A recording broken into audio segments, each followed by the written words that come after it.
এই ঘটনার প্রেক্ষিতে রাজধানীতে পল্টন থানায় একটি নিয়মিত মামলা রুজু হয়, যা পরবর্তীতে হত্যা মামলায় রূপ নেয়।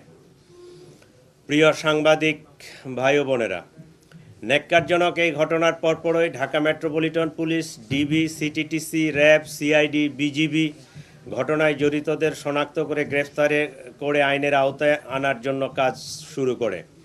ঘটনাস্থলে উপস্থিত ব্যক্তিদের দেওয়া তথ্য, সিসিটিভি ফুটেজ বিশ্লেষণ, ওপেন সোর্স ইন্টেলিজেন্স এবং তথ্য প্রযুক্তির সহায়তায় ঘটনার দিনই শুটার ফয়সাল করিম মাসুদ ওরফে দাউদ ওরফে রাহুল এবং তার সহায়তাকারী মোটরসাইকেল চালক মোহাম্মদ আলমগীর শেখকে শনাক্ত করা হয়। তাৎক্ষণিক তাদের গ্রেফতারের জন্য আইন শৃঙ্খলা বাহিনীর একাধিক টিম সাভার, হেমায়েতপুর, আগারগাঁও, নরসিংদীতে অভিযান পরিচালনা করে। ধারাবাহিক অভিযানের অংশ হিসেবে ডিএমপির একটি টিম ময়মনসিংহের হালুয়াঘাটের সীমান্তবর্তী এলাকা পর্যন্ত অভিযান পরিচালনা করে। প্রিয় সাংবাদিক বৃন্দ, আপনারা জানেন এই ঘটনার সাথে জড়িতদের আইনের আওতায় নিয়ে আসার জন্য আমরা যথাসাধ্য চেষ্টা করছি। ইতিমধ্যে সংশ্লিষ্ট মামলাটি নিবিড় তদন্তের জন্য ঢাকা মহানগর গোয়েন্দা পুলিশের নিকট হস্তান্তর করা হয়েছে। তদন্তকালীন এ যাবৎ এ ঘটনা সংগঠনে পরিকল্পনায় অংশগ্রহণ, ঘটনায় ব্যবহৃত অস্ত্রগুলি লুকানোর সাথে জড়িত, ঘটনার মূল দুই হোতাকে পলায়নে সহায়তাকারী সহ মোট 11 জনকে আমরা গ্রেফতার করতে সক্ষম হয়েছি। গ্রেফতারকৃতরা হলো হুমায়ুন কবির, ফয়সালের বাবা; হাসি বেগম, ফয়সালের মা; শাহেদা পারভিন সামিয়া, ফয়সালের স্ত্রী; ওয়াহিদ আহমেদ শিপু, ফয়সালের শ্যালক; মারিয়া আক্তার লিমা, তার বান্ধবী; মোহাম্মদ কবির, নুরুজ্জামান নোমানী ওরফে উজ্জ্বল, সিবিয়ন দিও, সঞ্জয় চিসিম, মোহাম্মদ আমিনুল ইসলাম রাজু, আব্দুল মান্নান। এই 11 জনকে আমরা গ্রেফতার করেছি।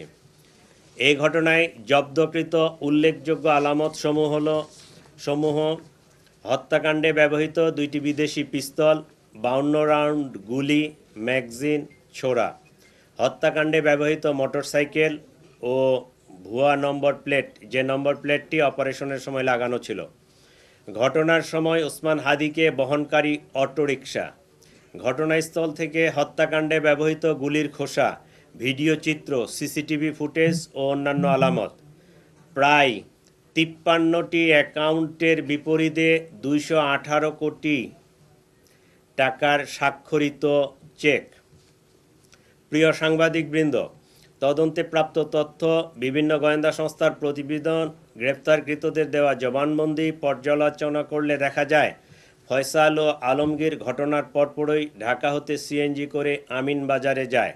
পরবর্তীতে তারা মানিকগঞ্জের কালামপুর যায়। সেখান থেকে পূর্ব পরিকল্পনা অনুযায়ী একটি প্রাইভেট কারে করে ময়মনসিংহের হালুয়াঘাটে পৌঁছে। ঘটনাটি তাদের পূর্ব পরিকল্পিত ছিল। এই জন্য আসামিদেরকে চিহ্নিত করার পূর্বেই তারা সীমান্ত পাড়ি দিতে সক্ষম হয়। হালুয়াঘাটের পূর্বে মুন ফিলিং স্টেশনে জনৈক ফিলিপ এবং সঞ্জয় তাদেরকে গ্রহণ করার জন্য অপেক্ষা করতে থাকে। ফিলিপ তাকে সীমান্ত পার করে ভারতের মেঘালয় রাজ্যে জনৈক পুত্তির নিকট হস্তান্তর করে। পুত্তি এক ট্যাক্সি ড্রাইভার স্বামীর কাছে তাদেরকে হস্তান্তর করে। স্বামী মেঘালয় রাজ্যের তুরা নামক একটি শহর আছে, সেই শহরে তাদেরকে পৌঁছে দেয়। আমরা ইনফরমাল চ্যানেলে মেঘালয় পুলিশের সাথে যোগাযোগ করে যেটি জানতে পেরেছি, তারা ইতোমধ্যে পুত্তি ও স্বামীকে গ্রেফতার করেছে। গ্রেপ্তারকৃতদের কাছে পাওয়া তথ্য, সাক্ষীদের জবানবন্দি, উদ্ধারকৃত আলামত পর্যালোচনা ও সার্বিক বিবেচনায় মামলাটির তদন্ত শেষ পর্যায়ে রয়েছে। আগামী 7 থেকে 10 দিনের মধ্যে আমরা চার্জশিট প্রদান করতে সক্ষম হব ইনশাআল্লাহ। সরকার ইতোমধ্যে দ্রুত বিচার ট্রাইব্যুনালে মামলাটি নিষ্পত্তি করার ঘোষণা দিয়েছে। সেই লক্ষ্যে আমরা কাজ করছি। এই জন্য এই জঘন্য ঘটনার ন্যায় বিচার নিশ্চিত করতে রাষ্ট্রের পক্ষ থেকে, আমাদের পক্ষ থেকে সর্বোচ্চ প্রচেষ্টা অব্যাহত রয়েছে।